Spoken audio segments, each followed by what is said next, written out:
Môre julle, welkom by Crosstalk. Ons het nodig om elke dag voor die kruis te gaan staan. Elke dag die kruis in ons lewens neer te sit. Maandag ground ek jou in die woord. Maar om eerlik te wees, ek raak soms bang oor hoe ons die Bybel lees. Want ons gebruik baie keer die Bybel en meer spesifiek losstaande verse om ons, soos in Engels sê, to prop us up. Amper so slagspreuke om ons moed te gee, om ons positief te hou en te laat goed voel. Toets jouself 'n bietjie, wat is jou gunsteling vers? Moenie bang wees nie, vertrou die Here of die Here is my herder. Wat is jou go-to vers? En is nie verkeerd nie, ons almal doen dit.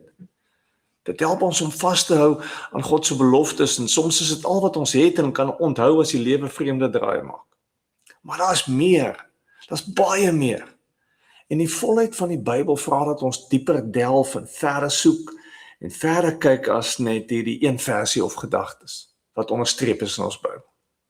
Omdat ons 'n verhouding met 'n goeie God van die Bybel soek en nie net ons geloof bou op losstaande gedagtes of versies nie. Want die Bybel gee ons nie net troostwoorde en hoopvolle motivering gedagtes nie.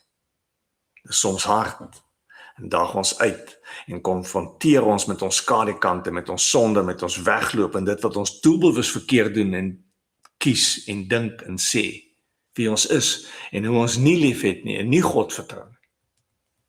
Ek is besig om Jeremia te lees en hierdie boek doen presies dit.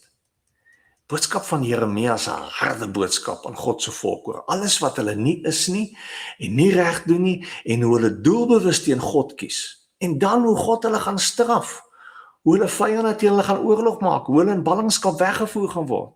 En daar is min hoop in hierdie boodskap. Dis 'n swaar, pessimistiese boodskap en dit lees moeilik. Want dit dwing my om na binne te kyk en vir myself harde vrae te vra oor my eie lewe. Waar is ek ongehoorsaam? Hoe doen ek doelbewus sonde? Waar leef ek verkeerd en hanteer ek mense verkeerd? Waar maak ek my hart toe vir God? Maar die uitdaging is dit. God soek mense wat nie bang is om eerlik hierdie vrae te vra, eerlik na binne te kyk en reg te maak nie. Maar die groot storie van Jeremia is steeds dat God sal sorg en ons innerlik sterk sal maak soos ons aan hom bly vashou en in hom bly vertrou. Nie vir maklike antwoorde, vinnige oplossings nie, maar juis in die skadutye as ons met vuil hande en verdeelde harte voor die Here staan, as ons waag om na hom toe te kom. Want hierdie verhouding is vir God baie belangrik as ons dink. En hy is baie beter as wat ons verwag.